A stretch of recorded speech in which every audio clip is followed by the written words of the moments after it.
So Leute, nächster Morgen, aber Junge, ist das kalt geworden. Ich überlege mir gerade hier meinen zweiten Pullover einmal rüberzuziehen. So, Mann, nicht wundern, dass ich jetzt wie ein Michelin-Männchen hier aussehe. Ich habe jetzt zwei Pullover übereinander. Ist das kalt geworden? Detlef hat hinten vergessen, den Schutz hochzuklappen. Wie uns allen das auch passiert mit dem Ding. So, der Plan ist ja jetzt genau 25 cm dazwischen zu legen. Aber wir müssen jetzt auch erstmal gucken, ob das hinhaut mit den Kontursegmenten. Die haben jetzt alle einmal um 25 cm verschoben. Gehen wir jetzt einmal am Gerät gucken. Wir legen nämlich die Bohnen hier heute dazwischen. Kann ich euch gleich mal zeigen. Und es ist wieder richtig kalt geworden, ey. Also hier fand noch keine Behandlung von einem Herbizid statt. Ich warte einfach jetzt, dass die Bohnen in der Erde sind. Und dann fährt man ja eine Vorauflaufbehandlung, ja. Denn Nachauflauf gibt es nicht zu Bohnen. Das heißt, nach der Saat, wenn die rauskommen, dann kann man leider nichts mehr machen. Und dann würde ich das alles kombinieren. Ja? So, also haut hin. Wir haben das gerade analysiert.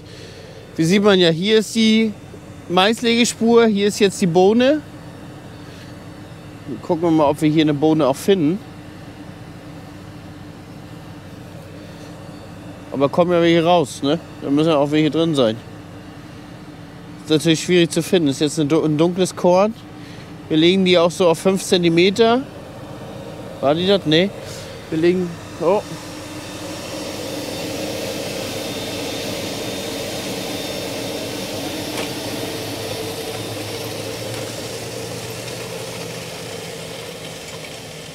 Ja, wir legen die auf 5 cm.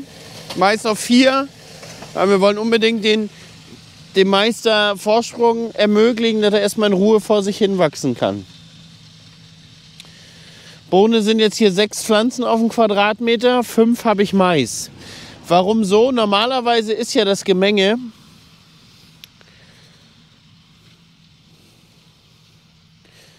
ich finde hier keine. Bei 6 Pflanzen sind es auch um die, glaube ich, 30 cm. Abstand, alle 30 cm findet man eine. Warum so viel Bohne, warum so wenig Mais? Das normale Gemenge ist ja, glaube ich, 7:3 oder irgendwie so. Ja, 7 Pflanzen Mais, 3 Pflanzen Bohne. Das ist aber wie folgt. Ich mache das, um den Leguminosenbonus zu bekommen. Und den bekommt man auch, wenn man eine Mischkultur anbaut mit einem Überhang an Leguminosen. Ja? Wenn das Ganze sich am Ende optisch nicht darstellt, ja, vielleicht laufen ein paar Bohnen schlechter aus, weil das Saatgut vielleicht schlechter war, kann man das auch mit Rechnung nachweisen. So, deswegen, ich habe das jetzt deswegen getrennt gekauft, weil die fertigen Mischungen immer 7:3 sind oder 6:4 irgendwo in dem Dreh. Und ich will das anders. Ich wollte halt mehr an Bohne. Und das machen wir. Deswegen haben wir hier 5 Pflanzen. 4,9 im Genau sind es am Ende. 4,9 Mais und 6 Pflanzen Bohne. Es sind natürlich weniger weniger Maispflanzen, ganz klar. Ja. So, also. Durch die Mehrheit an Leguminosen bekommt man sozusagen, kann man das als Leguminose beantragen. Ja? Ich habe ja letztes Jahr dafür Erbse gemacht, oder aber auch nur Erbse testweise. Und dieses Jahr sind es ja dann 10% von der Gesamtfläche, deswegen hier das ganze Stück. Und das ist einfach mein Plan. Jetzt haben einige gesagt, ja, du musst noch mal nachlesen, das muss alles in einem Gemenge sein oder so. Nee, das lese ich, vielleicht ja in einigen Förderprogrammen, ja. In dem hier aber nicht. Da steht ganz klar auf ein Feld definiert, wenn der Überhang in Leguminose ist, wenn man das quasi zählerisch nicht nachweisen kann, dann zählt auch die Rechnung. Das habe ich. Ich habe mir das extra gekauft, nicht als Gemenge, und kann daher nachweisen, dass ich hier einen Überhang an Leguminosen habe. So ist der Plan. Jetzt wird hier natürlich sicherlich weniger Mais geerntet, ganz klar. Aber vielleicht auch nicht von den Tonnen. Aber wir kriegen ja auch Geld aus der Förderung. Und daher ist es am Ende auch die bessere Variante gegenüber einer Erbse. Ich persönlich hätte lieber die Erbse angebaut, weil ich die als Kultur total geil finde. Aber auf unserem Standort ist die Erbse halt nicht der Macher. Ich finde halt Erbsen geil, vielleicht probieren wir noch ein paar Hektar Wintererbsen. Aber die ist einfach nicht der Macher auf unserem Standort. Und dann muss man einfach sagen, dass in dem Ausmaße ist hier Mais-Stangenbohne eine deutlich bessere Variante, weil ich sag mal, ja, 30 Tonnen ernten wir auch, hoffe ich zumindest. Ja, also ab 25 Tonnen auf dem Hektar Frischmasse ist es schon der Erbse überlegen, ja, in der Wirtschaftlichkeit. So.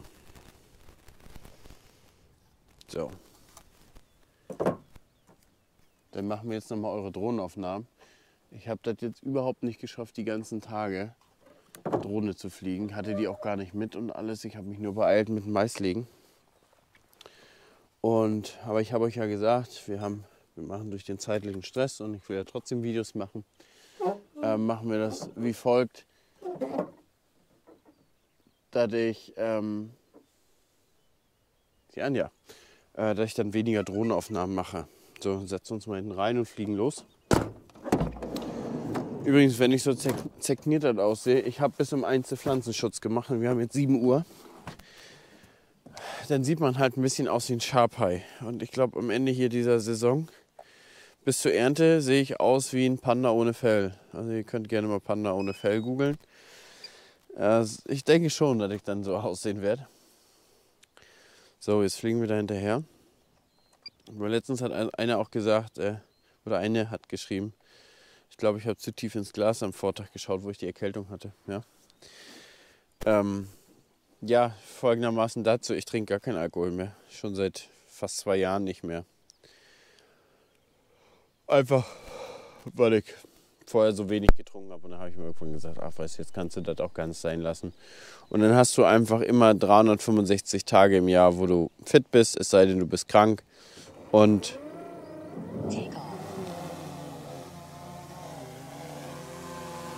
wenn du denn mal wirklich krank bist, dann ist das so.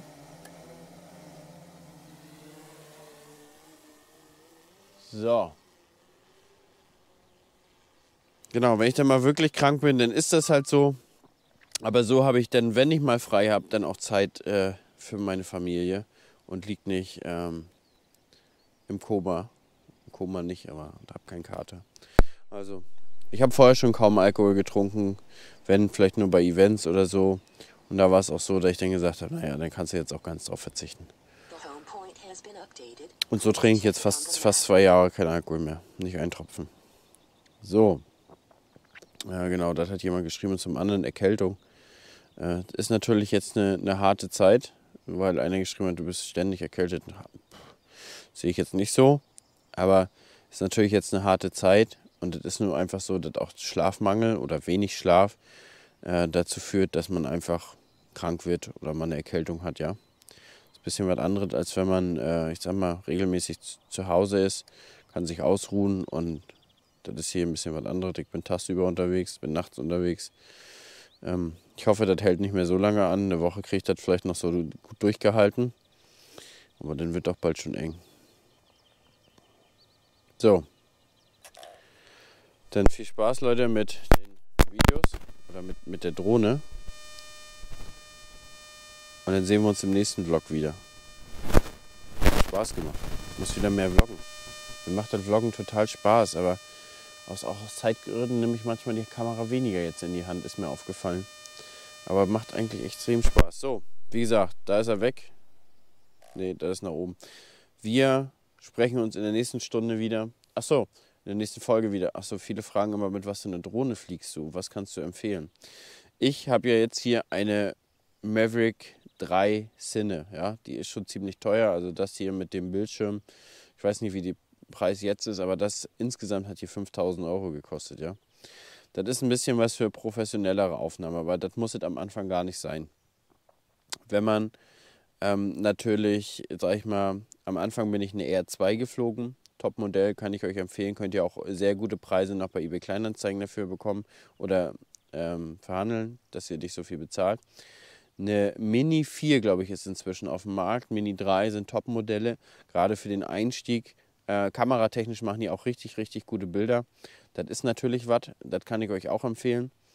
Und hier eine Cine 3 muss es natürlich, oder eine Mavic 3 Cine muss es natürlich wirklich nicht sein. Der Punkt ist aber, ich bekomme auch durch YouTube Geld und reinvestiere das natürlich und möchte auch eine gute Bildqualität liefern. Und die zeichnet sich hier auch wirklich aus, dass sie auch in den Dunkelphasen und Nachtsphasen und Abendstunden wirklich sehr gut das Licht einfangen kann. Ja? Und das ist im Prinzip der Unterschied zu den günstigeren Varianten hauptsächlich. Das heißt, der Sensor, der Kamerasensor ist hier deutlich größer, ist glaube ich sogar über ein Vollformat. Oder ist ein Vollformat-Sensor. Ich glaube, es ist über 1 Zoll.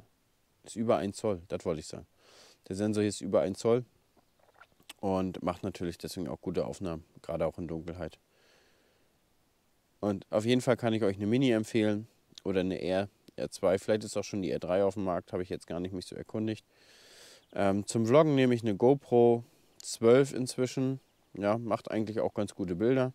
Zwischendurch immer mal wieder mit einem iPhone 15 Pro habe ich. Und ich sage euch ganz ehrlich, Thema iPhone zum Beispiel, iPhone 15 Pro. Ich war so ein total Verfechter von so günstigeren Marken. Also ich habe Xiaomi und Huawei Handys gekauft und so. Jetzt hat sich das aber alles geändert, dadurch, dass ich auch Videoaufnahmen damit mache. Und damit, dass ich auch mit dem MacBook inzwischen Videos schneide, ist das eine komplett andere Baustelle. Ja? Das ist so krass auf Videobearbeitung optimiert.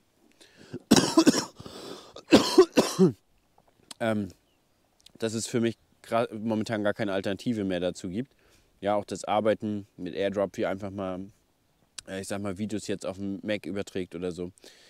Aber aus diesem Grund habe ich das inzwischen. Wenn ich das jetzt alles nicht hätte, hätte ich nach wie vor meine günstigeren Handys und die würden alle mal erreichen. Ansonsten sehe ich da keinen großen Unterschied zu den anderen Handys und bei Apple und. Also wie gesagt, er ist jetzt da oben in der Ecke. Da ganz, ganz hinten. Da ist so ein Querwald und dahinter fährt er. Ja? Ich muss mal ein bisschen höher fliegen jetzt, weil... So. Da unten am Weg ist er nämlich jetzt. Seht ihr das? Aber ich muss mich ein bisschen jetzt auf Film ein bisschen konzentrieren. Ich muss da ein bisschen besser machen. Sonst meckert Max, was ich für eine blöden Aufnahmen gemacht habe. Genau, und Ansteckmikrofone kann ich euch empfehlen. Also, ich kann euch Folgendes empfehlen und auch sagen, jetzt über meine Zeit, die ich ein bisschen YouTube mache, die paar Videos. Am wichtigsten ist der Ton. Ja? Also viele Leute gucken sich vielleicht eine schlechte Bildqualität an, aber einen guten Ton. Aber umgekehrt, gute Bildqualität und einen schlechten Ton guckt sich wirklich niemand an. Ja, und die Erfahrung habe ich gemacht. Das ist natürlich schwieriger, dieses Setup immer mit Ansteckmikrofonen und so. Mal steckt ein Klinkekabel nicht richtig drin und. Aber im Gesamten kann ich euch das sehr empfehlen. Wenn ihr anfangen wollt mit Vloggen, holt euch eine GoPro, kann auch eine gebrauchte sein. Wichtig ist ein Mikrofon und dann könnt ihr schon anfangen. So, sieht aber gut aus. Schöne Aufnahmen. Schöne Aufnahmen. So, ich konzentriere mich jetzt aufs Filmen, Leute. Bis dann. Bis zur nächsten Folge übrigens. Bis zur nächsten Folge, Leute. Ciao, ciao. So, Leute, herzlich willkommen in einer neuen Folge. Wir legen die letzten Hektar mit der Amazone und hier Sonnenblumen gibt's. Sonnenblumen, pointerresistent dieses Jahr, habe ich euch gesagt, will ich nutzen aufgrund der Spätverunkrautung, dass man einfach nochmal eine Maßnahme hat, die man später reinfahren kann, ja. Deswegen, die sind quasi, also für die Leute, die nicht wissen, was das heißt, die sind resistent gegen einen ganz bestimmten Wirkstoff. Oder das Mittel heißt Pointer, der Wirkstoff heißt Moment, ich muss nachgucken. Trebuneron. Methyl. So, dagegen sind die resistent. Das heißt, damit hat man eine Möglichkeit, später nochmal reinzufahren und tatsächlich was gegen breitblättrige Unkräuter zu machen. Gräser kriegen wir raus, ja. So, wir haben hier 5 Einheiten, das ist für 10 Hektar. Ich glaube, das sind am Ende 5 oder 6 Hektar, die da noch übrig sind von der Fläche. Und dann sind wir soweit durch. Es fehlt noch das Soja. Beim Soja ist mir aber ein kleiner Fauxpas passiert. Ich habe vergessen, den Impfstoff zu bestellen. Ja? Ist aber Gott sei Dank noch aufgefallen. Und deshalb warten wir jetzt. So, die Maschine geht aber morgen zurück zum anderen Betrieb. Der will ja noch Mais weiterlegen. Jetzt fehlen noch 5 Hektar Soja. Da kommt Montag ein Nachbarbetrieb, Pauls Betrieb, kommt rüber und legt uns die 5 Hektar Soja. Der hat eine 9 Meter Tempo, wird auch ganz interessant. Tempo haben wir uns ja auch schon mal angeguckt. Ansonsten, wir haben jetzt Tanks leer gemacht. Das versteht sie natürlich von alleine, was ich euch noch zeigen will. Wir haben jetzt die Seescheibe getauscht. Ja, wie tauscht man die? Man dreht hier einmal, zack, zieht die raus. Und dann habe ich hier eine andere Seescheibe, ja, mit kleineren Löchern. 3,5, die andere war 4,5. Ja, die Löcher waren größer. Je nachdem, was man legen will. Moment, ich hole euch mal die grüne. So, also 5 mm ist die tatsächlich. Und die da ist 3,5. Ich kann euch die noch mal rausholen, damit ihr den Unterschied seht. Zack. So, ja. Also es gibt für verschiedene Kulturen verschiedene Lochscheiben. Gibt für Soja noch andere. Mit der hätten wir bei Soja zum Beispiel langsamer fahren müssen hier, weil die hat zu wenig Bohrung. Wäre aber auch gegangen, wir wären 4-5 km/h gefahren. Dann gibt es die halt noch für Sonnenblume zum Beispiel oder kleineren Mais. Dann gibt es noch für Hirse, dann gibt es noch für Raps, dann gibt es noch für Rüben. Wahrscheinlich gibt es noch eine größere als die. Für Riesenmais, für große Bohnen, für Kürbiskerne, weiß der Geier. So, die müssen wir tauschen. Die Gefahr ist einfach, dass die Körner in diesen Löchern stecken bleiben. Ja? Wir haben zwar hier, auch hinter den Abstreifern, haben wir zwar hier so eine kleine Rolle, die passende dazu. Die piekt die Löcher wieder frei. Ja? Aber es kann trotzdem passieren, dass sie stecken bleiben und wir keine gute Vereinzelungsquote haben. Und weil wir die hier haben und weil das so schnell geht, haben wir die getauscht. Ja? Also das ist eine Sache von 10 Minuten, das hier alles einmal fix durchzutauschen. Und deswegen haben wir das hier gemacht. Wie funktioniert das Ganze hier einfach? Oder wie funktioniert das Ganze hier einfach? Wie einfach, Hannes? Wie funktioniert das einfach? Wie funktioniert das denn? Ja, pass auf, Leute, hier kommt Luft. Wo kommt da die Luft? Da. Von da kommt Luft rein, strömt hier hin und erzeugt einen Überdruck hier im System. Und die Luft kann nur durch diese Löcher entweichen. Nur durch diese Löcher und in das Schussrohr kann die Luft entweichen. Ja? Das heißt, wenn sich die Scheibe hier dreht, saugt die automatisch die Körner an. Denn die Luft möchte da durch, ja? Und dabei werden die Körner daran gedrückt und festgesaugt. Ja? Jetzt dreht sich das Rad sozusagen in der Saat und füllt sich damit mit Körnern. Dann haben wir hier die Abstreifer, die stellen sich ja ganz automatisch ein. Die sorgen dafür, dass wir keine Doppelbelegung haben. Und dann wird hier auf der Höhe ungefähr wird der Strom wieder unterbrochen. Mit diesem Gummirad. Dieses Gummirad setzt sich hier vor. Moment, wie rum ist denn richtig? So ist außen. Ja? Dieses Gummirad sitzt dann hier außen. Läuft hier gegen und in dem Moment, wo hier was gegendrückt, kann da das Saatkorn runterfallen, weil es strömt ja keine Luft mehr durch. Ja? Und dieser Punkt ist genau da bei dem Schussrohr. Das heißt, hier an dem Punkt wird dann der Strom unterbrochen, das Korn fällt runter und die Luft nimmt es automatisch mit ins Schussrohr. So. Wo ist der große Unterschied zur EDX? Das Vereinzelungsprinzip ist im Groben gleich. Der Unterschied ist aber, wir haben hier von der Vereinzelung bis zur Fangrolle 30 cm. Ja? Bei der EDX hatten wir im schlimmsten Fall über 3 Meter, ja, mit dem Schwung da hinten dran. Und bei diesen 3 Metern, in diesem Luftstrom, passiert so viel Luftverwirbelung, das Korn dreht sich, das Korn eckt am Schlauch an, das nächste Korn fliegt durch, weil es vielleicht schwerer ist. Passiert so viel, dass den Vereinzelungsgrad quasi etwas zunichte macht, ja, oder beziehungsweise die Perfektion der Vereinzelung ein bisschen kaputt macht. Deswegen ist ja im Prinzip all das, was jetzt heutzutage noch gebaut wird, wird direkt über der Reihe vereinzelt, damit dieser Weg möglichst kurz ist. Ja. Was können wir hier dran einstellen? Wie gesagt, Abstreifer machen sich automatisch aus der Kabine, können wir natürlich alleine machen. Hier haben wir die Möglichkeit der Saatsteuerung. Wie viel soll nachrutschen? Ja, bei Sonnenblume brauchen wir gar nicht so viel. Und dann war es das auch schon im Groben. Hier im Prinzip stellen wir noch ein, wie weit die Rolle oder die Scheibe weg sein soll von dem System hier. Also wie bündig das hier dran liegt. Wenn wir natürlich Raps fahren, ja, dann muss die natürlich richtig schön bündig sitzen. Was ist denn hier los? So, dann muss sie hier unten natürlich, wenn ich jetzt festdrehe, ja, dann muss sie natürlich, jetzt merkt ihr, die ist ein bisschen lose. Für Raps zum Beispiel müsste die ein bisschen enger laufen, damit hier auch kein Rapskorn sich zwischensetzen kann. Wenn wir jetzt hier Strom haben, könnten wir sogar einmal drücken, könnten wir zum Beispiel drehen lassen.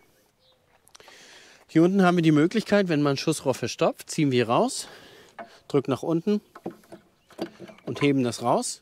Dann haben wir schon, oh nein, dann haben wir schon das Schussrohr hier in der Hand, ja, und können halt gucken, ob hier, wenn hier Verstopfungen sind, können wir die hier schon beheben. Und das war es im Prinzip schon, was man hier an der Vereinzelung wissen muss. Einmal wieder reinhaken.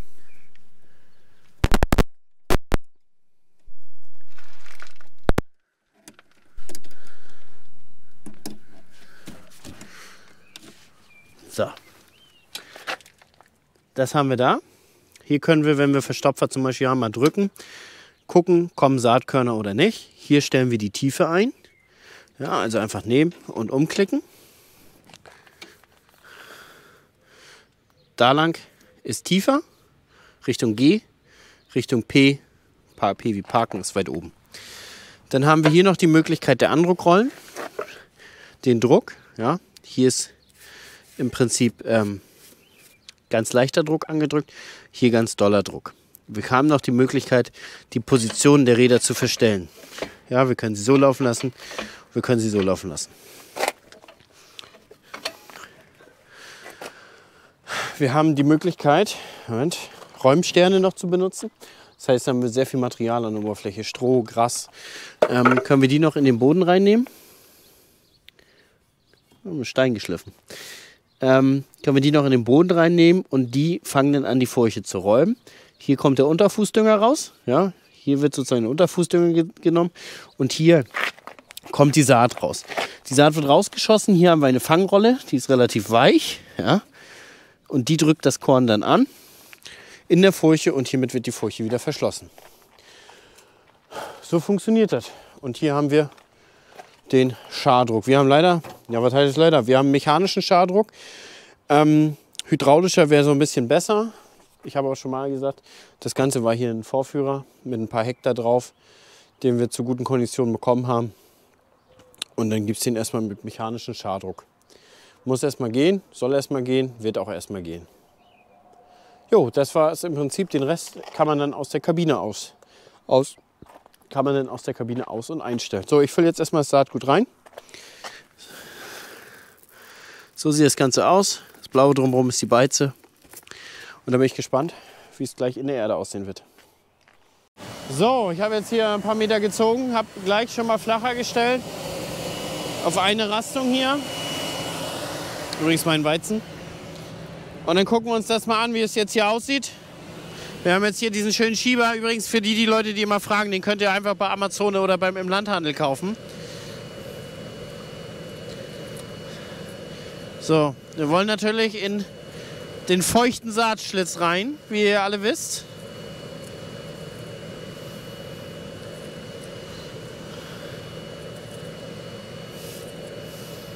Aber jetzt müsste die Saat, da kommt die Saat. Da habe ich die weggekratzt. So, gucken wir mal.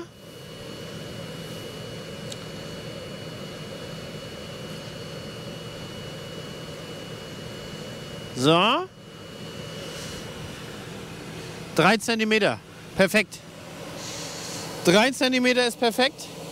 Auch in der Spur, wo der Trecker lief. Das ist schon mal gut. Die Saat rein, ja, ich sag mal, bei so einem Ascheboden verschließt sich das natürlich super einfach. Da könnt ihr euch gar nicht vorstellen hier. Guckt euch das an. Mein Weizen. Direktsaat. Jo, so Leute, hier Sonnenblumen. Totalherbizid haben wir jetzt im Vorauflauf gemacht. Das ist jetzt die einzige Behandlung, die wir jetzt im Vorauflauf machen. Und gegebenenfalls fahren wir noch ein bisschen was hinterher. Dann im Bestand, hier stand der Hanf. War schon vereinzelt ein bisschen ausgekeimt, aber der kann überhaupt keine Herbizide ab. Also der ist super leicht bekämpfbar. Und ich glaube auch im zweiten Anlauf kriegen wir den dann super weg, sollte der jetzt hier noch mal auswachsen.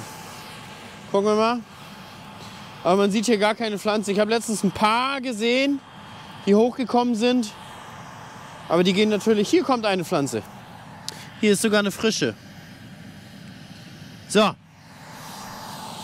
Jetzt fahre ich meine Runde und dann werde ich gleich mal für euch Drohnenaufnahmen machen von dem schönen Moment hier. Und dann würde ich mal sagen, bis nachher.